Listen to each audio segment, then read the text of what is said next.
Nomination করতে দেয়নি, vote লুট করেছে, তাদের উদ্দেশ্য বলছি তৈরি হন, আগামী দিনের জেলের ভাত আপনারাও খাবেন। একটু এগিয়ে যান। সন্দেশখালীর মুকুটবিহীন সম্রাট এখন পিজন মানে ক্রন্দন করছে। এই তো সবে কান্না শুরু হয়েছে, চোখের পানি থাকবে না, পানির পরিবর্তে চোখ দিয়ে কি বার হবে ওনাকে একবার জিজ্ঞাসা করুন।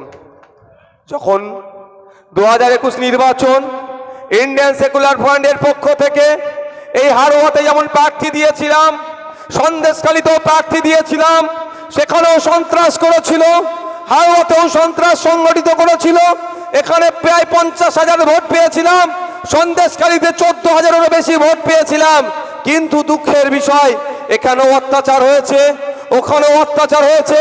ওখানে আমার ছেলেদেরকে যে এত নির্মম অত্যাচার করেছিল, হত্যা করেছিল, দুঃখের বিষয়। তারপরও এই শাহজাহান, শিবু, উত্তমদের নেতৃত্বে এমন প্রেসারে রেখেছিল থানাতে গিয়ে কমপ্লেন করবে বা মেলের মাধ্যমে কমপ্লেন জানাবে, সেই সাহসটা কিন্তু হয়ে ওঠেনি। আমরা ভুলে যাচ্ছি না আমাদের উপরে কি অত্যাচার নেমেছিল। কিন্তু দেখুন, শুধু সময়ের খেলা। ধৈর্য ধরেছিলাম, আইনের প্রতি ভরসা রেখেছিলাম। হয়তো সন্দেশখালীর ওই খুনটার সেই সময় তারা ভয় আমাদের সাথে যোগাযোগ পর্যন্ত করেনি, যার পরিবারের সন্তান মারা গিয়েছিল। কিন্তু বিভিন্নগুলোকে আমরা ওয়াচ করছিলাম, আমরা স্টেপ বাই স্টেপ গিয়েছি। যারা আজ এখানে আমাদেরকে ক্ষতিগ্রস্ত করেছে, ম্যাক্সিমাম যেটা আমাদের কাছে খবর এসেছে, আমরা সেগুলোকে ন্যাশনাল হিউম্যান রাইটস কমিশনে প্রত্যেকটা আমরা কেস রেজিস্টার করছি। কেসগুলো রেজিস্টার আছে।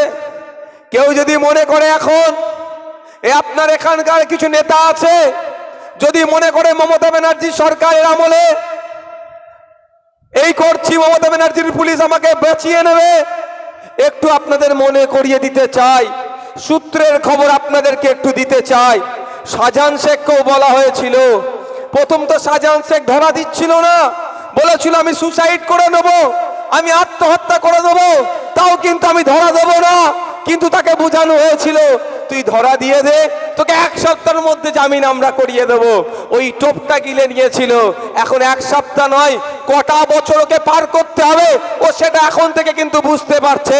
তো আগামী দিনেও আপনাদের এখানে যারা তৃণমূলের ঝান্ডাকে সামনে রেখে গুন্ডামি মস্তানি করছে, মানুষের অধিকার কেড়ে নিচ্ছে, মানুষের যে প্রাপ্য সেটা কেড়ে নিচ্ছে, আর এই প্রাপ্য পাইয়ে দেওয়ার জন্য যারা রাজনীতির ময়দানে এসে লড়াই করছে, তাদেরকে মিথ্যা কেস দিয়ে, তাদের উপরে হামলা চালিয়ে, তাদের যারা বাড়ি ভাঙচুর করছে, তাদেরকেও বললো তৈরি হন, শাহজাহান শেখের পাশেই আপনাদের জায়গা হবে, এই উত্তম শিবুদের পাশেই আপনার জায়গা হবে।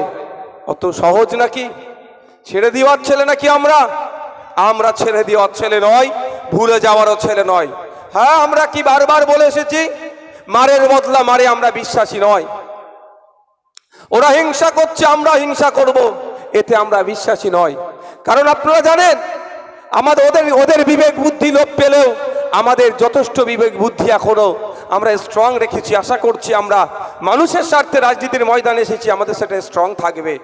আপনারা ভুলে যাচ্ছেন না, কদিন আগেই 26,000 শিক্ষক শিক্ষিকার কর্মচারীর চাকরি বাতিল হয়েছে।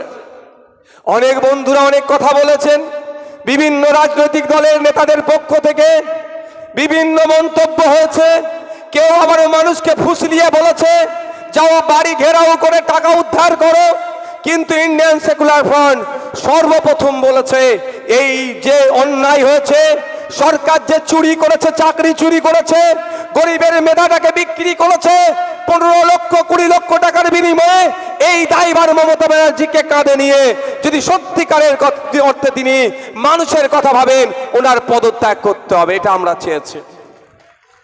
আমরা কিন্তু মানুষকে ফুসলাইনি। একটা রাজনৈতিক দল আছে দেখছিলাম, আমরা কিন্তু রাজনীতি করব না। যদি কোন তৃণমূলের নেতা টাকা অবশ্যই তুলেছে, টাকা চাইতে যদি তার বাড়িতে গিয়ে আমি ঘেরাও করি, আমাদের 5 জনের মধ্যে একজন হয়তো যদি একটু উগ্র মাইন্ডের হয়, বাড়িতে হামলা চালাবে।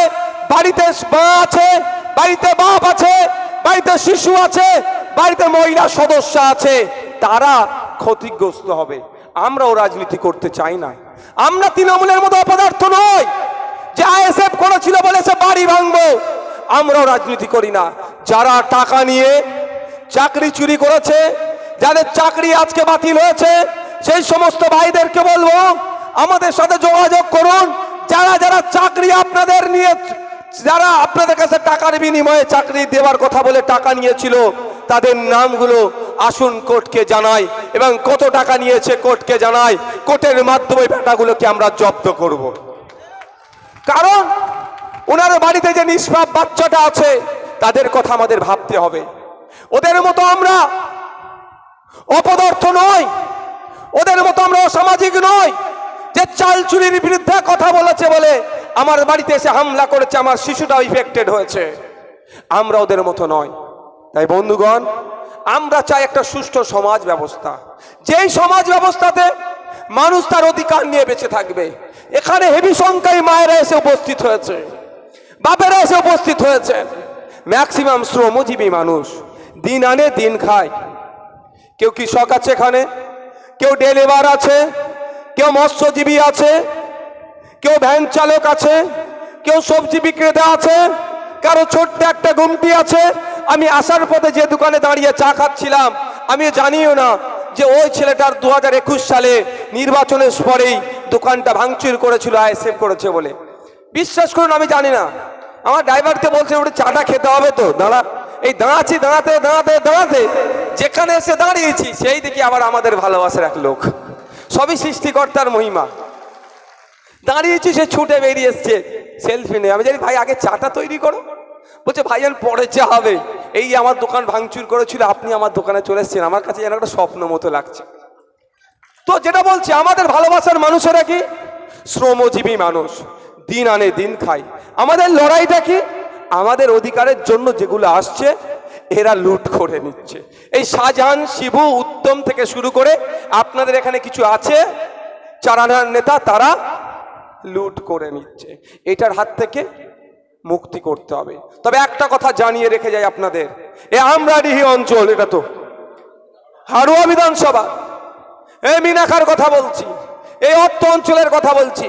2021 নির্বাচনের পরে প্রচুর হিংসা হয়েছিল। একটা কথা বলে যাচ্ছি, কান খুলে শুনিয়ে দিতে চাই, যারা 2021 সময় আইএসএফ এর ভালোবাসার মানুষদের উপর অত্যাচার করেছেন, আপনাদের নামগুলো কিন্তু কোর্টে রায় দেওয়া আছে। সময়ের সাথে সাথে হয়তো এখন আপনাদের রাজ্য সরকার পুলিশকে অ্যাক্টিভ না করানোর ফলে আপনারা জেলের ভাত খাচ্ছেন না, কিন্তু সময় একদিন আসবে, আমাদের হাতেও তখন দায়িত্ব আসবে। আমরা কিন্তু বুঝিয়ে দেব আপনাদেরকে যে আপনারা যে অন্যায় করেছেন। আর 2024 আছে, যদি আমাদের কর্মীদেরকে ভয় দেখায় যে 2021 মতো হবে, শুধু এতটুকু কথা বলে দেবেন, 2021 সালে আমাদের দলের চেয়ারম্যান নওশাদ সিদ্দিকী ভাইজান রাজনীতির ময়দানে সেই সবে পা রেখেছিল। এখন 3 বছর নানা ঘাত প্রতিঘাত পার করেছে, নিজের জেল কেটেছে। এইবার একটা কর্মীকে টাচ করে দেখো, আমাদের ভাইজন বুঝে নেবে। আপনাদের বুঝতে হবে না, বুঝে আমি নেব। যদি মনে হয় মিথ্যা কেস দেবে, ভয় পাওয়ার দরকার নয়। আমাদের উকিল সাহেব আছে, বসিরহাট কোর্টে আছে, বারাসাত কোর্টের উকিলের আছে, অনেক উকিলরা আমাদের আছে। আমি দায়িত্ব নিয়ে বলতে পারি, এক উকিল সাহেব আছেন, আমাদের পিয়ারুল ভাই উকিল সাহেবরা আছেন, এই ধরনের শয়ে উকিল রেডি আছে। হয়তো তারা প্রকাশ্যে রাজনীতি করতে পারছে না, তারা বলছে ভাইজান চালিয়ে যান, আইনটা আমাদের হাতে ছেড়ে দেন, আইনের মাধ্যমে বুঝে নেব। আমাদের আয়েশা বিবি আমাদেরকে জেলে নিয়ে গিয়েছিল, জেল খাটিয়েছে, আইনের মাধ্যমে পেনের খোঁচাতে মমতা ব্যানার্জি আটকে রাখতে পারেনি, জেলের তালা আইনের মাধ্যমে খুলিয়েছি আমরা।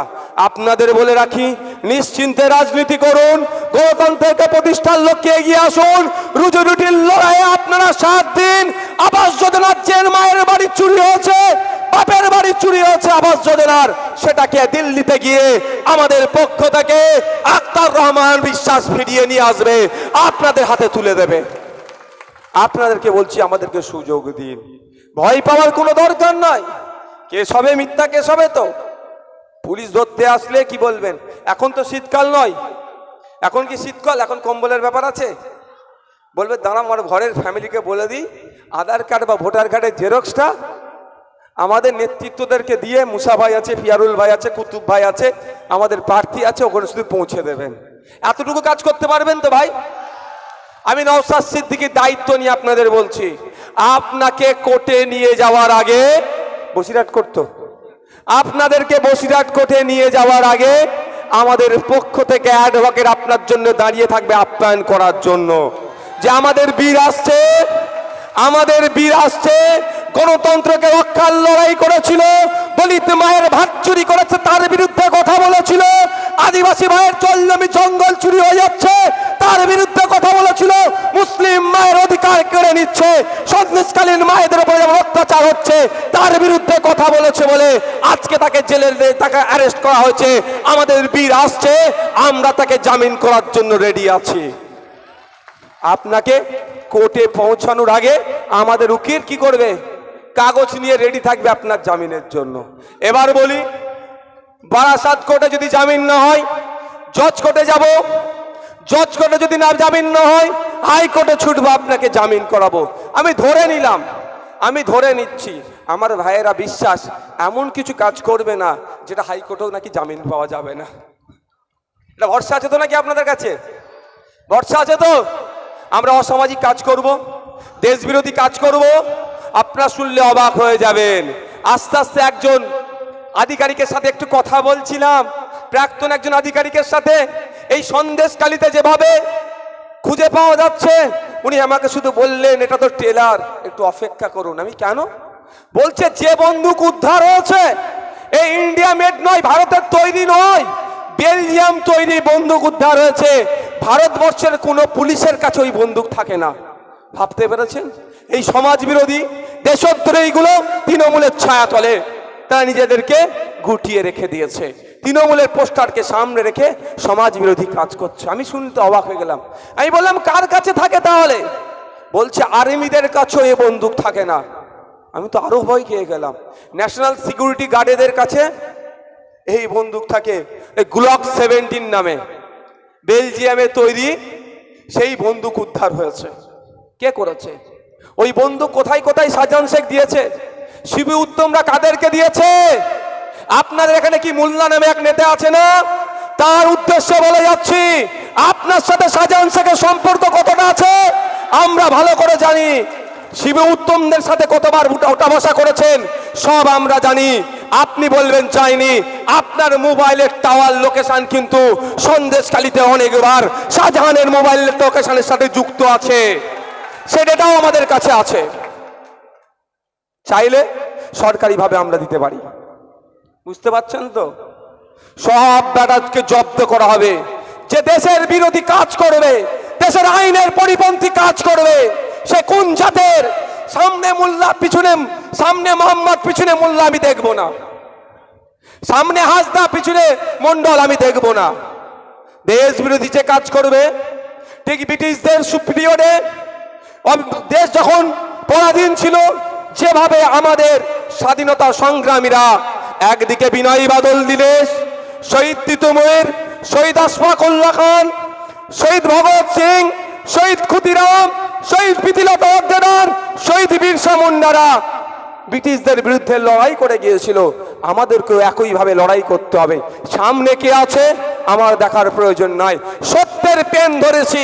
সামনে মোল্লা আছে, সামনে সৈয়দ আছে, সামনে হাজিরা আছে, সামনে হাসদা আছে, দেখার দরকার নাই। যে সমাজ বিরোধী কাজ করবে তার জন্য আমার এক ফুটাও সিম্প্যাথি নাই। এখন সিম্প্যাথি পাওয়ার জন্য শাহজাহান শেখ কি বলছে? আল্লাহ বিচার করবে। আল্লাহ বিচার করেছে তো ভাই? করেনি? হ্যাঁ, আমার এক কর্মীর পরিবারের লোককে হত্যা করেছে, আল্লাহ বিচার করেনি? আমার যে মা বোনেদেরকে রাতে ডাকতো, পিঠা বানানোর নামে তাদের উপর যে অত্যাচার হতো, তারা বলার সাহস পেত না, আল্লাহর বিচার হয়নি? এই উত্তম শিবুদের সাথেও কি আল্লাহ বিচার করেনি? আল্লাহর বিচার হয়েছে। উনি এখন সিম্প্যাথি পাওয়ার জন্য শাহজাহান শেখ, আরে ভাববেন আমার জাত ভাই, ওইরকম জাত ভাই রেখে দাও, বিদেশি বন্দুক নিয়ে এসে এখানে গুলি চালাবে, দেশের মানুষকে খুন করবে, দেশের মানুষের নখ উপড়ে নেবে, মিথ্যা কেসে জেল খাটাবে, ও জাত ভাইয়ের গল্প আমাকে শুনিয়ে লাভ হবে না। ও হবে না। যে ন্যায় করবে, কোন জাত ধর্ম বর্ণ আমার দেখার দরকার নেই, তার কাঁধে কাঁধ মিলিয়ে লড়াই করব। যার সাথে অত্যাচার হবে সে আদিবাসীর দলিত মা হতে পারে, যে সন্দেশকালীর আদিবাসী মা হতে পারে, সন্দেশকালীর দলিত মা হতে পারে, সন্দেশকালীর মুসলিম পরিবার হতে পারে, দেখার আমার দরকার নাই। যে অত্যাচারিত তার পাশে ইন্ডিয়ান সেকুলার ফ্রন্ট দাঁড়িয়ে তার হয়ে লড়াই করবে। যেভাবে লড়াই আনিস খানের হয়ে করে আসছি আমরা, যেভাবে লড়াই আমরা চোপড়াতে চলে গিয়েছিলাম, আদিবাসীদের উপর অত্যাচার হয়েছিল, তাদের খাবার পর্যন্ত কেড়ে নিয়েছিল, তাদেরকে দাঁড়িয়ে থেকে রান্না করে তাদের খাবারের অ্যারেঞ্জমেন্ট আমরা করে এসেছি। সেই লড়াই আমরা লড়বো। আমরা যেভাবে লড়াই এসটি সিটের, আপনারা শুনলে অবাক হবেন, মমতা ব্যানার্জি তিন চারটে জাতির মানুষকে খুব ভালোবাসে। প্রথম তো মুসলমানকে এত ভালোবাসে, রাখার জায়গা নাই। এত ভালোবাসে মুসলমানদেরকে, ভালোবাসা রাখার জায়গা নাই। দ্বিতীয় ভালোবাসে আদিবাসীদেরকে, এত আদিবাসীদেরকে ভালোবাসছে, আদিবাসীদের জল জমি জঙ্গলের স্বাভাবিক অধিকার সেগুলো ধ্বংস করে দিচ্ছে, ও জঙ্গল সব কেটে সাফ করে দিচ্ছে। দলিত ভাইদেরকে, নমশূদ্র ভাইদেরকে, মতুয়া ভাইদেরকে এত ভালোবাসে। আমার মতুয়া ভাই, নমশূদ্র ভাই, আদিবাসী ভাইরা রাখার জায়গা পাচ্ছে না, ভাবছে পশ্চিমবাংলার বাইরে রেখে আসতে হবে ভালোবাসাগুলোকে। কি করছে? আমার নমশূদ্র, দলিত, আদিবাসী, মতুয়া ভাইদের জন্য সরকারের কোটাতে এসসি রিজার্ভ, এসটি রিজার্ভ কোটা আছে। সেই এসটি এসসি রিজার্ভ কোটাতে যারা নন এসটি এসসি তারা চাকরি করছে। এই লড়াই আমি করি। বিধানসভার মধ্যে আমি বলি, তৃণমূলের একাধিক এসসি কোটার বিধায়ক আছে সমাজের, বিজেপির একাধিক এসসি এসটি কোটার বিধায়ক আছে, তাদেরকে শব্দ খরচ করতে দেখতে পাই না। কিন্তু আমি আমার নমশূদ্র ভাইদের জন্য, মতুয়া ভাইদের জন্য, দলিত ভাইদের জন্য, আদিবাসী ভাইদের জন্য, মুসলিম ভাইদের জন্য, বঞ্চিত মানুষের জন্য অ্যাসেম্বলি হাউসের মধ্যে চিৎকার করি। আমি যখন অ্যাসেম্বলি হাউসের মধ্যে চিৎকার করি, আমার প্রশ্নের উত্তর দিতে পারে না, বলে বেটাকে 42 জেলে রাখো, পারে না উত্তর দিতে। আপনাদের এখানে যিনি বিধায়ক আছেন তিনাকে জিজ্ঞাসা করবেন একবার, যে নওশাদ সিদ্দিকী ওখানে যে ঘুমায় না এমন এমন কোশ্চেন করে তোমার মন্ত্রীরা উত্তর দিতে ভয় পায়, জিজ্ঞাসা করবেন। দুঃখের বিষয়, পার্লামেন্ট টিভি যেমন আছে, বিধানসভা টিভি নাই। যদি বিধানসভা টিভি থাকতো, আমি আপনাকে বলছি, আমাকে এত কষ্ট করতে হতো না। আমার যা লড়াই আইনসভার মধ্যে, আমি যা মানুষের জন্য করি, সংযুক্ত মোর্চা তথা আইএসএফের হয়ে বিধানসভার মধ্যে গিয়ে একা যেভাবে 293টাকে উপরে ভারী পড়ে যায়, যদি বিধানসভা টিভি থাকতো আমাকে এত আর লড়াই করতে হতো না। গ্রামে গঞ্জে ভিডিওটা পৌঁছে যেত, আর আমি চুপচাপ ঘরে বসে থাকতাম। মানুষ বলে দিত ভাইজান আমাদের হয়ে কি বলছে, না বিধানসভার মধ্যে গিয়ে ঘুমাচ্ছে, সেটা বুঝতে পারতেন। একটা ভিডিও মনে হয় লিক হয়েছিল না, তাও আমার মুখ দেখায়নি, আমার ভয়েসটা ছিল, বুঝতে পেরেছিলেন তো? এখানে গিয়ে গো গো করি না মানুষের কথা বলি, শুনতে পেয়েছিলেন তো আপনারা? তো এই ধরনের কথা হয়। এমন প্রশ্ন করি আপনাদের হয়ে, দলিতের হয়ে, আদিবাসীর হয়ে, মুসলিমের হয়ে, মানুষের হয়ে, তারা বলে পরে উত্তর দেব, মন্ত্রী বলে পরে উত্তর দেব। আর এত ভালোবেসে ফেলছে, বলছে দলিতদেরকে ভালোবাসি। আরে দলিতদের ভালোবাসা খুব ভালো কথা, এসসি কোটাতে কেন মুসলিম চাকরি করবে প্রশ্নের উত্তর দিতে পারে না ওরা। সেটা দলিত ভাইদের জন্য তো। এসটি এসসি কোটাতে কেন উচ্চবর্ণের মানুষরা চাকরি করবে, এই প্রশ্ন যখনই করি, আমার নমশূদ্র ভাইদের হয়ে যখন কথা বলি, আমার দলিত ভাইদের হয়ে যখন কথা বলি, আদিবাসী ভাইদের হয়ে যখন কথা বলি, জল জমি জঙ্গলের স্বাভাবিক অধিকার ফিরিয়ে দেবার যখন কথা বলি, দেবত্ব সম্পত্তি যেটা হিন্দু সমাজের পূর্বপুরুষেরা দেব দেবীর নামে উৎসর্গ করে গিয়েছিল বা মন্দিরের নামে দিয়ে গিয়েছিল, যেটা হস্তান্তরযোগ্য নয়, সেই জমি কেন আজকে বেহাত হয়ে যাচ্ছে, সেই জমি কেন আজকে বিক্রি হয়ে যাচ্ছে, একথা যখন আমি বলছি আমার কথার উত্তর দিতে পারছে না, তখনই আমাকে বলছে নওশাদ সিদ্দিকী মুসলমানদের দল, ও দাঁড়িয়ে আছে টুপি মাথায় দিয়ে ঘোরে, ও মুসলমান ছেলে, ওর কথা শোনা যাবে না। এইদিকে আমার হিন্দু সমাজের দেবত্ব সম্পত্তি বিক্রি করে ধ্বংস করে দিচ্ছে। আমি যখন আনিস খানের পাশে দাঁড়াই, পরিবারের পাশে দাঁড়াই, তাকে কেন হত্যা করা হলো তার জবাব চাই। ঈদে কেন 3 দিন ছুটি দেওয়া হলো না তার যখন জবাব চাই। ওয়াকফ প্রপার্টি কত বিঘা উদ্ধার হয়েছে তার যখন লিস্ট হয়। আমি যখন ওবিসি কোটায় মুসলমানদের সংরক্ষণ ঠিক করে হচ্ছে না, শিক্ষা স্বাস্থ্যে মুসলমানরা পিছিয়ে গিয়েছে। 2011-এর আগে সাচার কমিটির সুপারিশগুলো দেখিয়ে মমতা ব্যানার্জি ভোট চেয়েছিল, এখন মুসলমানদের অবস্থা কোন জায়গায় আছে তার ডেটা যখন চাইছি, তখনই আমি বিজেপি দালাল হয়ে যাচ্ছি। যাব কোথায় ভাই? আমার নন মুসলিম ভাইদের অধিকারের কথা বললে মুসলমানদের দল মাথায় টুপি মুখে দাঁড়িয়ে আছে, আর মুসলিম ভাইদের অধিকারের কথা বললে বিজেপির দালাল। আমি এই জায়গা থেকে আপনাদের বলি, দেখবেন মমতা ব্যানার্জি ছলে কলে কৌশলে অনেক কথা বলে, কিন্তু কত টাকা নিয়েছি একবারও বলার সাহস নেই। আপনাদের এখানে যারা এই চারানার নেতা আছে ওদেরকে তো আমি ভাবি না, সমস্যা এখানে। নাহলে কতজনের নামে মামলা করবো এরা মামলায় ফেঁসে গেলে এদের পাশে দল দাঁড়াবে না। তার প্রমাণ দেব, অনুব্রত মণ্ডল দলের বাঘ ছিল তো নাকি? খোঁজ নিয়ে দেখুন তো অনুব্রত মণ্ডলকে যে মামলায় ফেঁসে গিয়েছে দল টাকা দিচ্ছে কি? খোঁজ নিয়ে দেখুন পার্থবাবুর মামলা এখন কে চালাচ্ছে, জ্যোতিপ্রিয়বাবুর মামলা কে চালাচ্ছে? অত বড় বড় নেতাদের মামলা যদি দল না চালায়, আপনাদের পাড়ার চারানার মস্তানের মামলা কি